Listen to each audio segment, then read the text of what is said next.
Welcome to the Brave Women Served webcast. We are an interactive, educational platform which highlights the contributions of women in military service from past, present, and into the future through diversity and inclusion. Our goal is to bring awareness to those who have served in all military eras and all branches. We are advocates for increasing community awareness, enhance corporate collaboration, inspire involvement, and impact the media perspective of women in military service to America. We are happy to share that this is a collaborative event between members of federal agencies, state agencies, educational, nonprofit, and for profit organizations.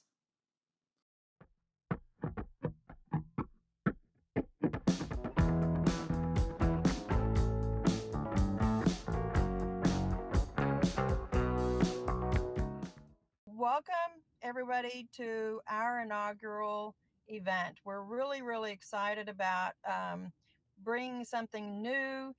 March is Women's History Month, and after all, we need to make sure that we're showing the military side of things too. So, our topics are going to cover a little more than 100 years of women's suffrage movement and the right to vote from the lens of women veteran contributions. And while we're about to get into week one in a couple of minutes, hopefully you'll want to tune in to the next 4 weeks. We have plenty of ground to cover and some history to unfold. It won't take you long to understand and see the significance of the brave women who served in the military. Next week, for week two, is the years 1946 to 1970, and it's called Her Service and Sacrifice Recognized. I'm really proud to welcome Miss Nancy Boscar from Texas Women University. She serves as the Director of Women in Politics and Policy. But we'll get with her at the end of, I'll talk a little bit about her at the end of this session. And right now, I'm just really excited to, one, introduce who am I? So I'm Eva. I'm Eva Fulton, your host this week and moderator for the series. I work here at the Department of Housing and Urban Development, where I serve as a board member with our Veterans Affinity Group as the Diversity Council liaison on our board. And I have an MBA. Will graduate in May with our master's, a master's in public leadership with the University of San Francisco. And I am a proud Army veteran that served in Saudi Arabia during Operation Desert Shield and Storm. So the beginning of the initiative really kind of started back in November with a newfound group. I found my sisters with the Women Veterans of the Year nominees in the inaugural 2019 Sisters in Service Awards.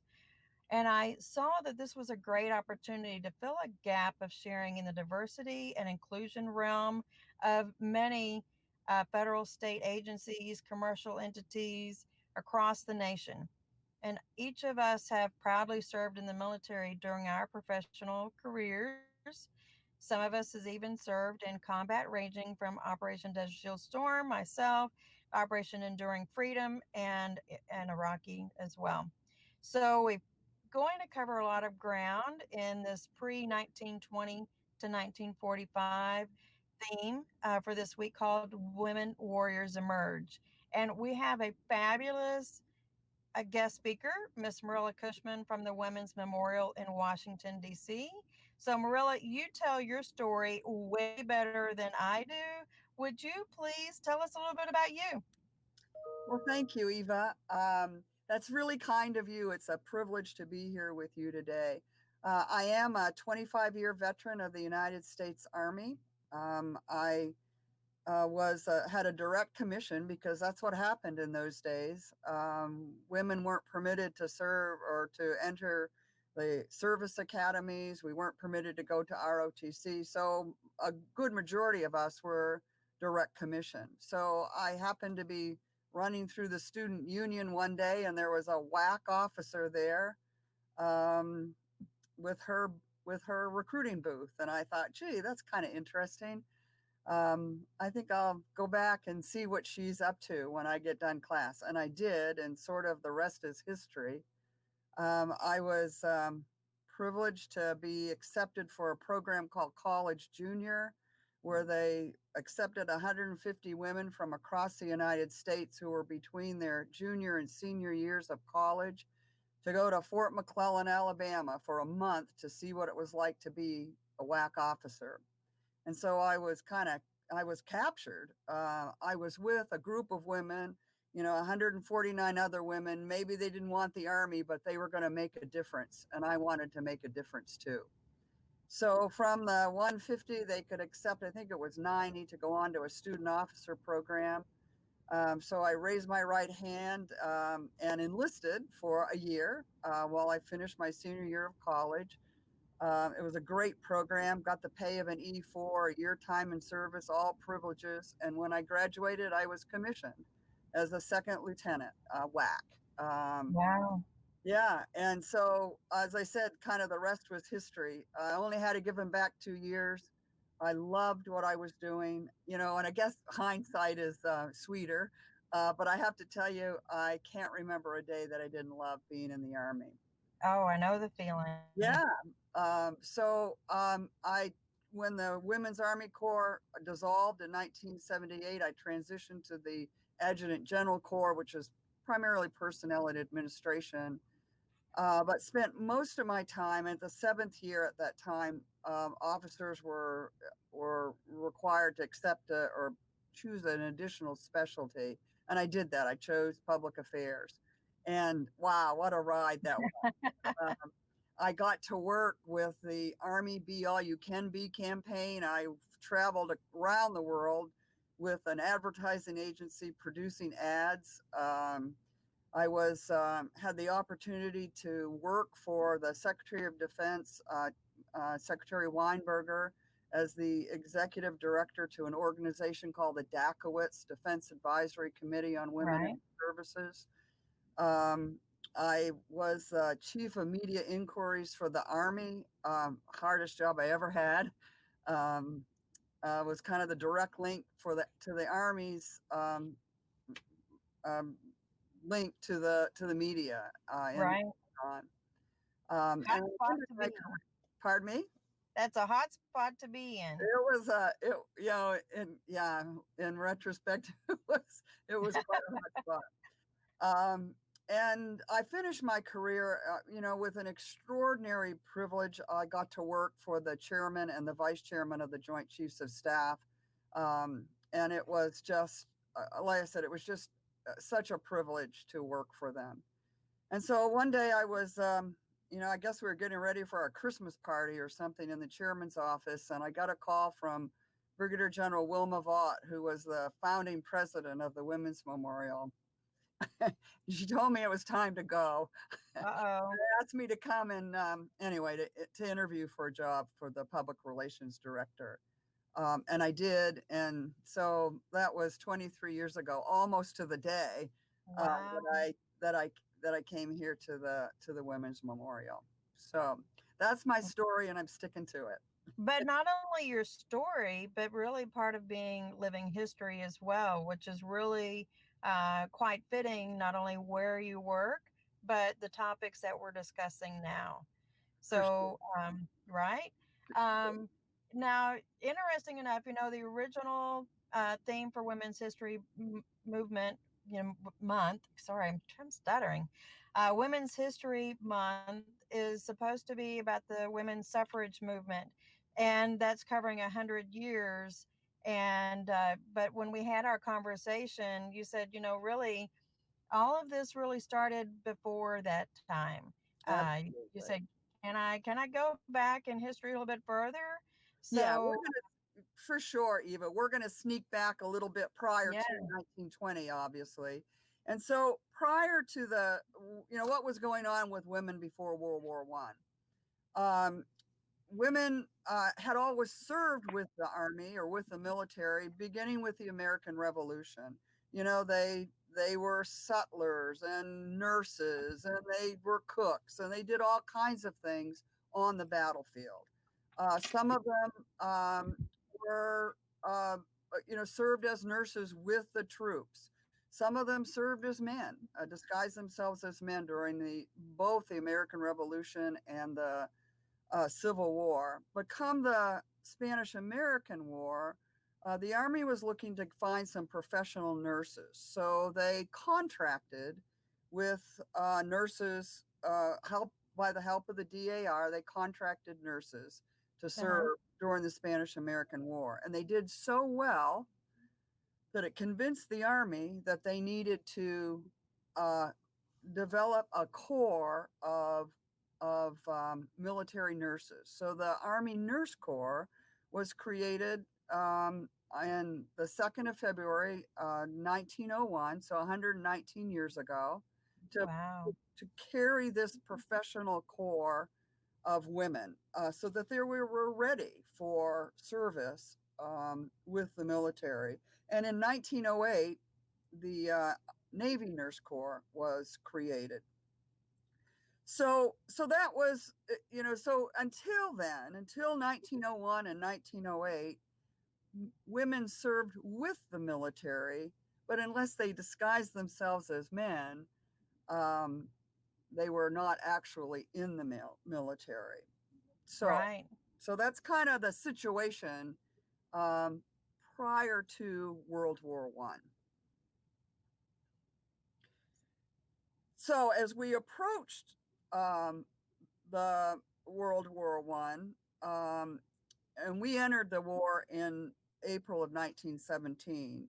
In the early years of the war, before America entered it, the American Red Cross sent nurses, or they volunteered to go overseas, and they treated the wounded soldiers on both sides of the war. Um, and overall, with the nurses, from the years 1917 to 1919, during the years that the U.S. was in the war, Right. 22,000 professional nurses were recruited by the Army or by the Red Cross and served with the Army. And about 10,000 of them were near the Western Front. We don't hear about those brave We women, don't. not at all.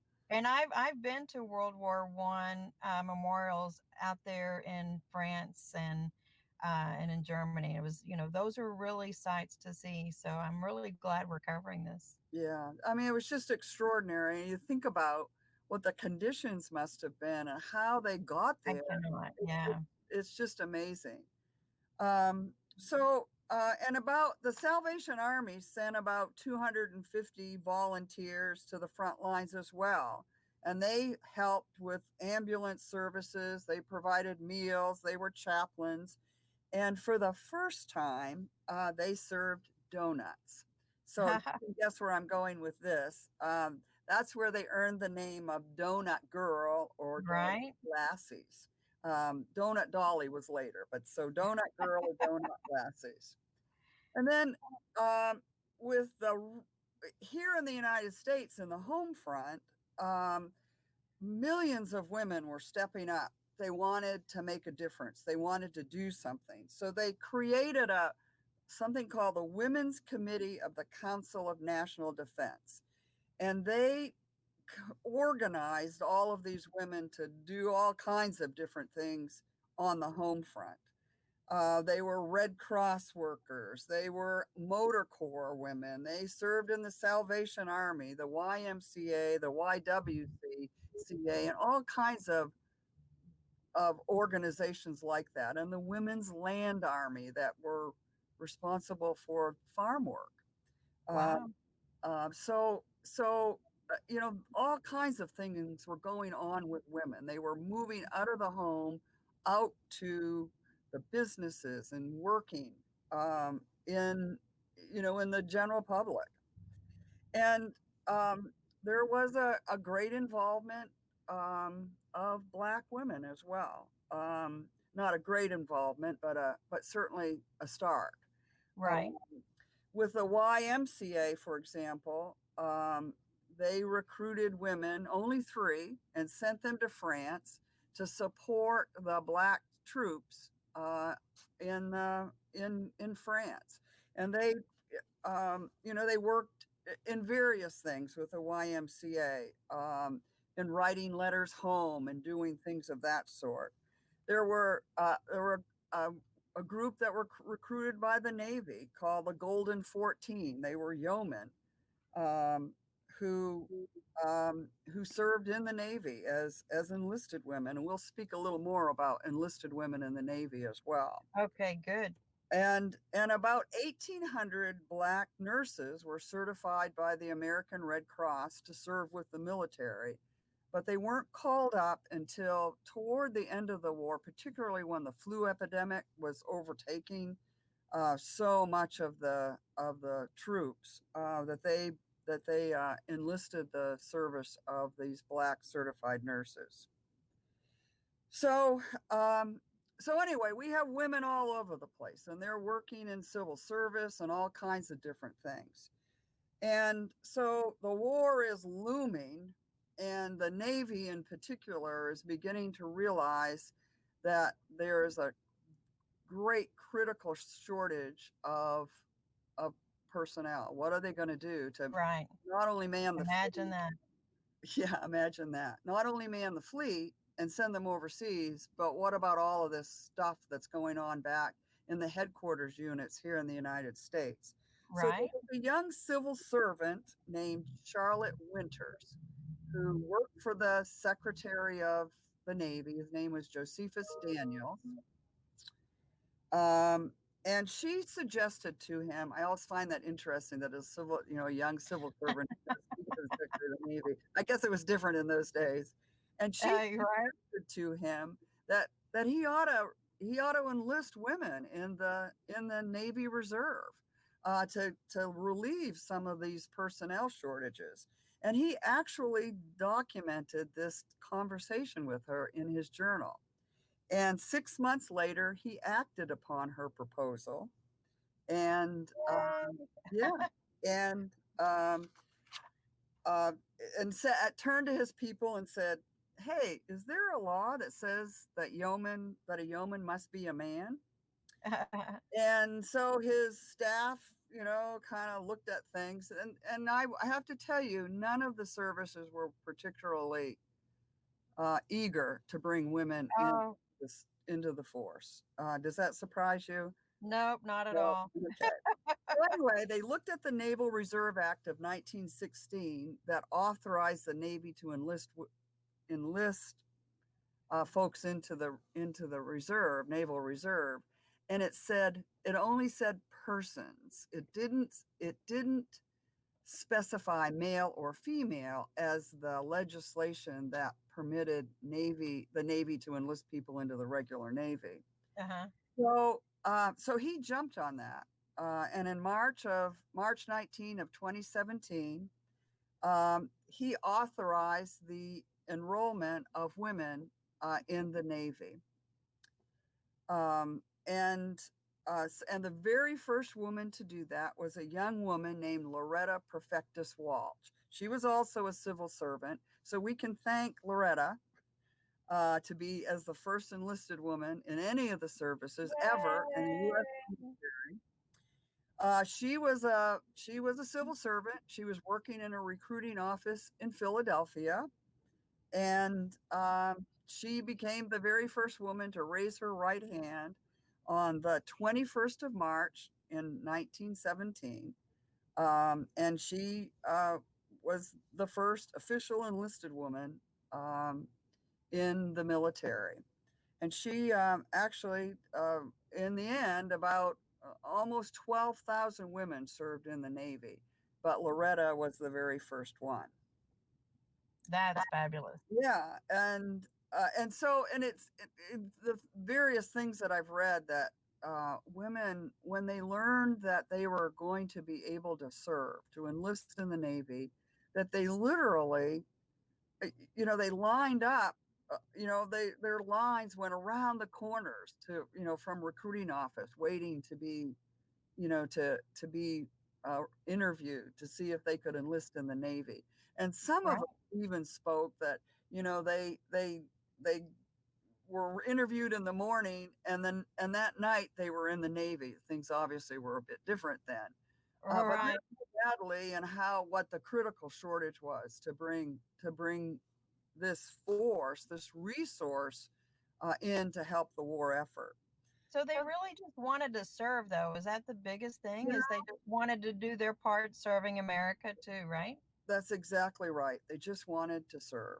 The Navy or the Marine Corps, their first woman to enlist, they didn't do it until like almost a little over a year later. Her name was Opha May Johnson, and Opha May was 39 years old, married, had a family, um, and she performed primarily clerical duties there in the headquarters Marine Corps. And she led the way for about 305 women to enlist in the Marine Corps. Fabulous. And the Coast Guard, although their records are not quite as specific as the others, they say they enlisted a handful of women. And the first There's event, still only a handful of women, yeah, you know? a handful of women. That's all they needed. Um, they were two sisters, twins actually. Their name was Genevieve and Lucille Baker, and they they were actually in the Navy initially and transitioned to the Coast Guard. They're both bookkeepers, and they traveled here to the headquarters in Washington D.C. and were perform mostly clerical and bookkeeping duties. Interesting. So that's kind of the situation. So we had nurses serving, obviously, Right. who were actually in the military, Navy and Army nurses. And then we had enlisted women who were serving in the Marine Corps, and the Navy, the Marine Corps, and the Coast Guard. And then you had the Hello Girls, And the signal. well, first yeah. So the question to ask, of course, is, well, so what went on with the Army? You know, Right. what's the Army doing? So, and the Army, you know, they were the only service to balk at bringing women into the military, and they never did. They had women. One of my favorite stories is a couple of women. They were called the Van Buren sisters, who had they wanted to be dispatch drivers for the Army. So to prove that they could handle this, they rode their motorcycles from coast to coast That is to prove that amazing. they could be handle the job, and they could be dispatch drivers. And the Army said, no, thank you. So their service was in vain, but it was a valiant effort. But Pershing was crying. Here is this extraordinary general leader, and he's Right. crying, please send me some enlisted women to do clerical duties. And primarily, I need bilingual telephone operators, please send them. So finally, the War Department of the Army acquiesced, and they contracted with 233 bilingual telephone operators. And at the time, the only people trained in this newfangled telephone operation thing, where you stick the plugs in, Oh, right. I remember. were women.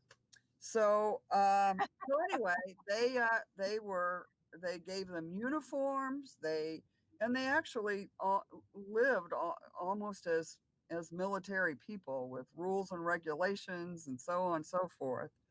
But they served in France and some in Germany, and were bilingual telephone operators. And they called them the Hello Girls. And they were actually trained by AT&T not far up the road from us here in Washington, D.C. at Fort Meade. Wow. Yeah. So that's kind of the deal with the Army. They let the nurses serve, but as far as enlisted, The Marine, the anybody Army just else, held back. no Wow. way. They did contract with a few other women as well, and they served, mostly in supply things and things of that sort overseas. So that's kind of the in situation of World War so One. in June 1920, I think you said we had the Army Reorganization Act that gave nurses relative rank, right? Well, yes, but but prior to that, that's exactly right. And the service of these women during World War One, particularly those in the military, was really the tipping point for the passage and to give the 19th Amendment some teeth. It was Right. their service that was kind of the tipping point, the irrefutable argument that women should be given the vote. Because before, what the argument was is that women didn't fulfill their full duties as a citizen, i.e., Right. didn't serve in the military. We talked about that. If it was that whole citizen concept that we Right, had to cross that bridge over in order to the rest of it actually work for the 19th Amendment. right, exactly. And so that was quite um, it was a very, very strong argument to for the passage of the 19th Amendment. So it was really their service, and of course the women who served during World War One were so proud of what they did. We have a little poem from a World War One yeoman. They call them yeoman Fs for yeoman female. Um, Oh, and a lady named Janet Taylor from Portsmouth, Rhode Island, she said, I am a woman and a veteran, and I say it with great pride. I gave the very best I had. There's nothing I need hide. I have the right to know that the burden that I bore will always be remembered when they tell about the war. So here we are telling about the war. that's right. We are.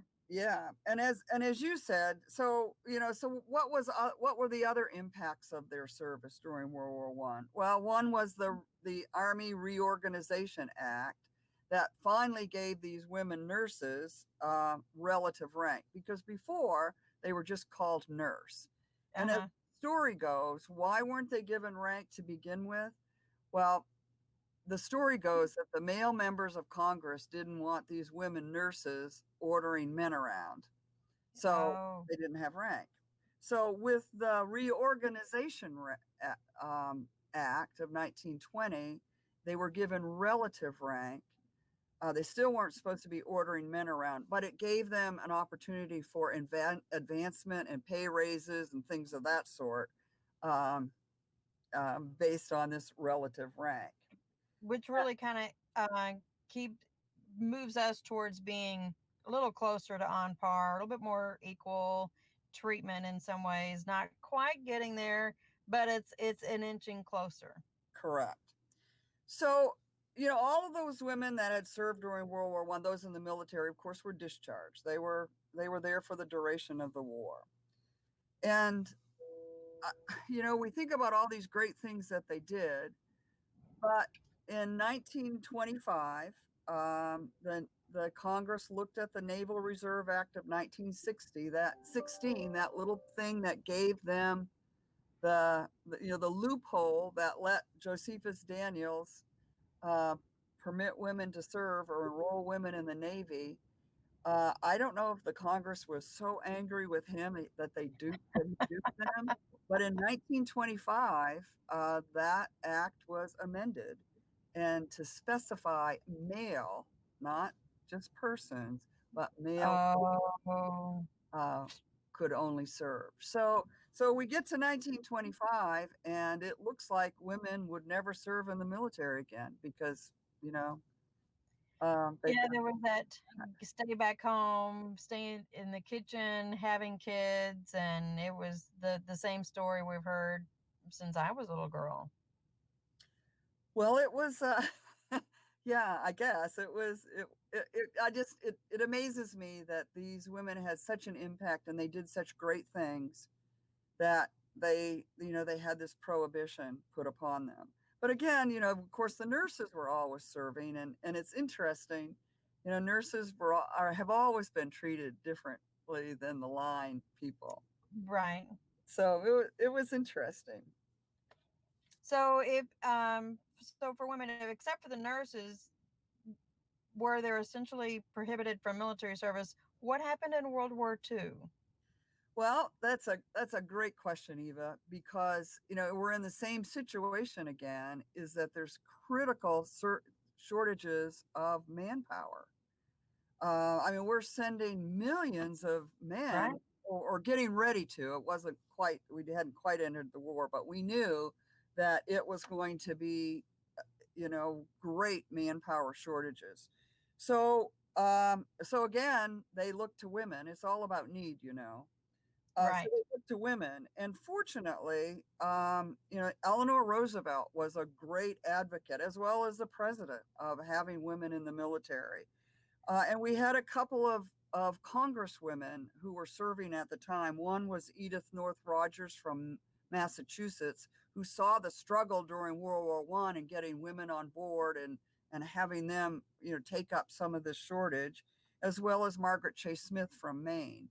And they worked hard to convince the services that we needed women to serve. And so, but the Army, the first to move, but reluctantly, created an auxiliary, the Women's Army Auxiliary Corps, Right. in May of 1942. And so these women served with the Army, but they weren't really in the Army. They were actually contracted. It was an auxiliary. We Oh, trained okay. them, we uniformed them, we even sent them to Europe, but they weren't covered by Geneva Convention. They had these crazy ranks like third lieutenant, but nevertheless, they were serving. And for the first time, not really the first time, but in a more active way, they recruited Black women. Um, And that's Freddie Houghton right there, right? Correct, right. Freddie Houghton. She was recruited. We've had so, and what what was what was what was instrumental in that was one of the great civil rights leaders of the time, Mary McLeod Bethune, who was a as I said, a civil rights um, leader. She worked with Eleanor Roosevelt to assure that Black women would be serving as well. That's Um, awesome. so we have the Army doing their thing with this auxiliary force, but the Navy decided to go a different way just a few months later in July of 1942, and they established the Navy Women's Reserve. And the legislation, it was the women accepted for voluntary emergency service. Mhm. So women were actually in the Navy, as well as, which applied to all the sea services. And then the Coast Guard, later that year, in November 1942, established the Coast Guard Women's Reserve. They call them the SPARS, Semper Paratus, always ready. And then in February of 1943, the Marine Corps established the Marine Corps Women's Reserve. And so the Army is realizing they're losing out here, because Imagine. yeah. So why would a woman go into the Army without the benefit of being in the Army when she Right. could go in the other services? So finally, they established the Women's Army Corps, disestablished the WAAC, and established the WAC in July of 1943. And so, in the end, about 400,000 women served during World War II. Extraordinary. And the WACs and the Army nurses and Navy nurses served in every theater of the war. And you could see the picture there of the broadcaster Yeah. who was with like an AFN service in World War II. One And, of and the AFN for people who don't know, that's the Yeah, Armed Forces Network. great, thank you very much. Yeah. And then there was as I said, we actively recruited Black women. There was a famed unit called the 6888 Central Postal Detachment that were sent overseas. There were literally warehouses full of mail that had not been distributed to the soldiers in the European theater. And the 6888, headed by um, Charity Adams Early, You can see her there in that picture, Major Charity Adams Early, and they're quite proud to tell you that they got every piece of mail to the soldiers there in the European theater. That's fab. And they did so well. They were moved into France. So first, they were in Britain and the UK, and then moved into France to do the same thing there. But a storied unit for the army. And like in World War One, there were all kinds of organizations that supported women and that engaged the use of women. One was the Public Health Service. Hmm. They created what they call the Cadet Nurse Corps and trained more than 100 professionally trained 3-year degrees, more than 100,000 nurses. And what they were supposed to do is either when they finished their training was to go into the military or go into the public health service. And as it turned out, many of them, eh, by the time their training was done, the war was over. But they did serve, obviously, in the, as a public health service nurse. Right. And there were other organizations like the Women Air Force Service Pilots. 174 of them traveled or flew some 60 million miles, um, bringing aircraft from the maintenance facilities to the ports. They towed targets for live ammunition so the guy pilots could get their training. They moved supplies. They did all kinds of things, primarily right here in continental United States. And when Right. the war ended in Europe, they were just sent home. Um, and um, I uh, know. I know. We did a lot. There were a lot of them here in Texas. We had bases here in Texas that sure. they flew out of. Texas Women's University. Right, right. Nancy's going to Yeah, talk about that next week. yeah, But they have a great museum that's dedicated to what yeah. those women have done. Yeah. Hmm. And then, of course, women served with the Civil Air Patrol, which was created during World War II. We had women serving in the Special Services, in the Red Cross, USO. They drove ambulances. They were Rosie the Riveters. They were part of the Women's Land Army. They were in civil defense organizations. The whole country mobilized. And Yeah. women, you hear this story, and they actually kept the country going for that time. My grandma was a Rosie the Riveter supervisor. She was Wow. an inspector that looked at all those planes on. Yeah. Yeah. She helped what the Rosies were doing in Oklahoma. Yeah. It's such an extraordinary story. And we also should be so proud of this legacy, of our legacy. Yeah. Um, and and one of my favorite pictures is which is up on the screen now are these two. They're just great. Look at them.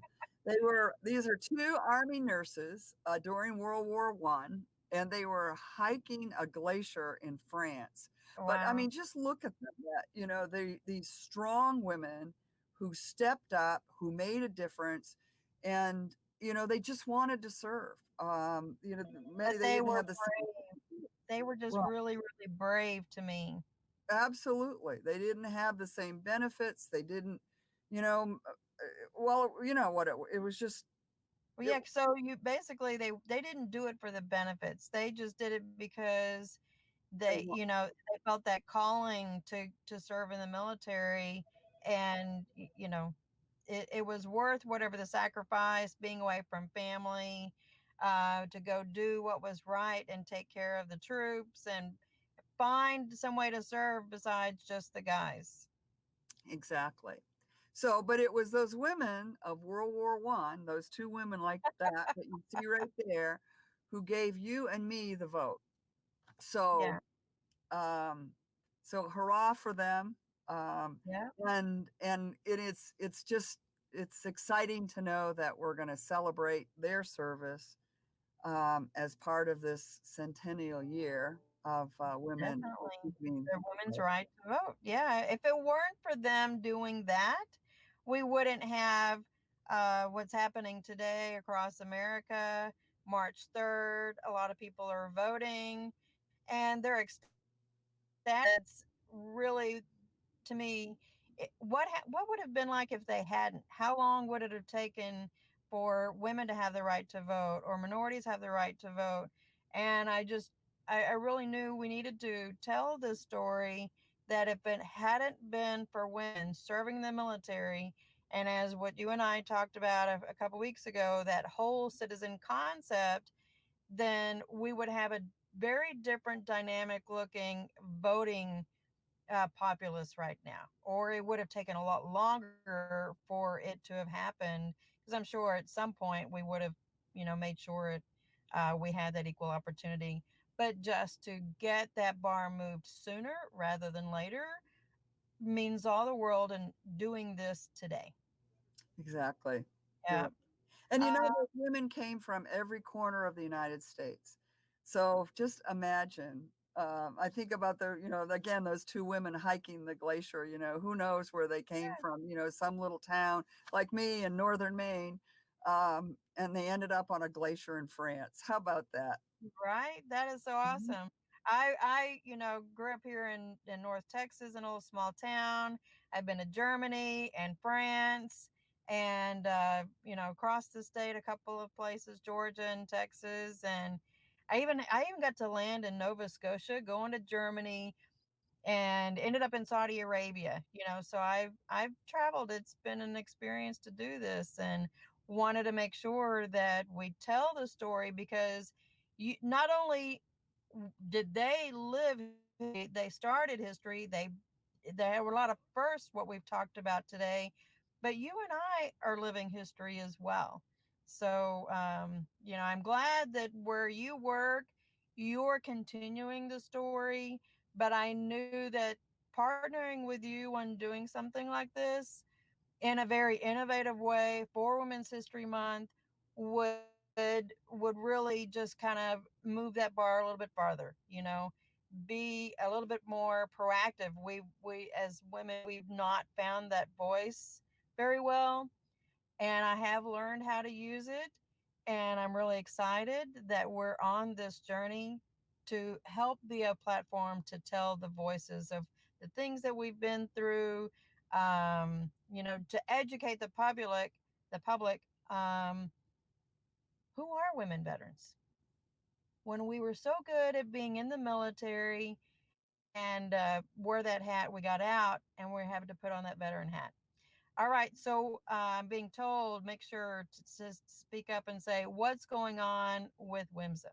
Well, there's all kinds of exciting things going on at the Military Women's Memorial. We're looking at renovation and upgrade of the interior of the memorial with new exhibits, exciting, more state of the art exhibits.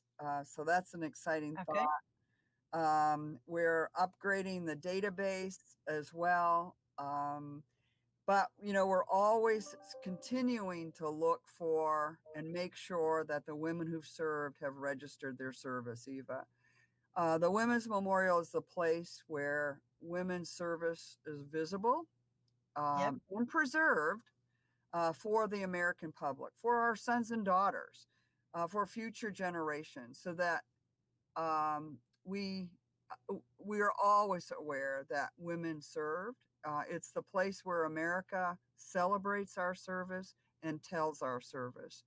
So what we always do is encourage women to make sure that they are part of this story, this quilt, this patchwork quilt Uh-huh. of service to America, by registering their service at the Military Women's Memorial. Easy to do online, Yep. www.womensmemorial.org. Click on register.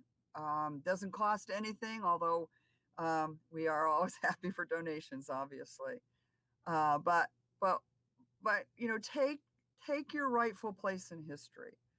Make sure that your story is preserved and recorded at the Military Women's Memorial for And generations to come. don't you ask for pictures to be submitted We to? do. Registration is easy. We ask the women to provide a picture of themselves in uniform, tell us a little bit about what they did, their awards and decorations, and it all becomes part of a database so that when you visit the memorial or your family and friends visit the memorial, they can key in your name and up pops this incredible story Wow. of your service, um, along with the legions of other women who have served. Today, we have about 269,000 women's records of service that are accessible to the public to see what women have done. And And that's substantial. yeah, but that's only 10% of what Right, uh, right. you When said. I 3 think it was million. Phyllis Wilson's interview the other day said that we have 2 million women who have served in the military. So that's 1.8 million people that I'm hoping we can reach. And a lot of them, a lot of women veterans have just, not learned how to put on that hat and recognize that they served, whether they're aunts, grandmas, or moms, sisters. Make sure that they're asking, "Hey, did you ever serve? Have you registered? Not only with your organization, but with the VA." And we've got to make sure we're educating people and saying, "Hey, stand up and be counted. Be part of this movement forward of being recognized for what you've done for America." So, That's right on. Thank you. yeah. Christine. All right. And you've got, and our last little piece is to make sure that we tell a very happy birthday to somebody, right? To the general, to General Vaught. Oh, yes, my gosh. Yes, our founding president, General Wilma Vaught, will be 90 years old on the 15th of March. That There's is an open awesome. house at the Women's Memorial on the 14th. We invite everybody to come. There would not be a women's memorial if there wasn't a General Wilma Vaught. Right.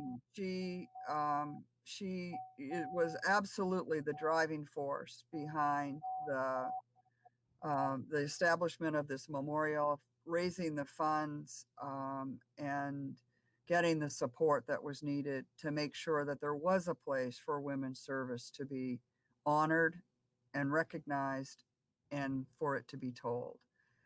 So yeah, we're very excited Yeah, that's and thank you awesome. so much for rattling my brain here. No, that's all right. So on the screen, there is an address where people can mail birthday cards if they wish. So that's 200 North Glebe. Correct. That's Golf Lima, Echo Bravo Echo, Glebe Road, Suite 400, Arlington, Virginia. We got a typo there. 2203. What's the zip It code? should be 22 22203. 32s. Yes, ma'am. Okay, 22203. Sorry about the typo on the screen, but 22203. So let's wish General Vaught a very happy 90th birthday. And I really appreciate your coming on. Next week, I mentioned that we're going to talk to Nancy Boskar, and she's an incredible lady. Really, she was one of my professors through a program that I've gone through on my master's in public leadership. And so Nancy's forte is really on the civics side of things. She's Miss Politics that can really tie the theme of the politics side with what we're doing and covering these 100 years. So she's not a veteran, but she's been very integrated and informed, and really a critical piece that she's worked with so many people who understands the dynamic of the politics behind all of these movements that have been happening, the things that you've been talking about with General Pershing and a lot of the other people who really became sometimes our friends, if you will, to help us all serve in the military. So, Marilla, thanks a bunch for doing this. I'm really excited. This is Women's History Month, and look forward to having back again. We'll see what happens. We're all living history. So, thank you all, and have a great day. Thank you so much. Thank you. Uh-huh. Bye-bye. Bye.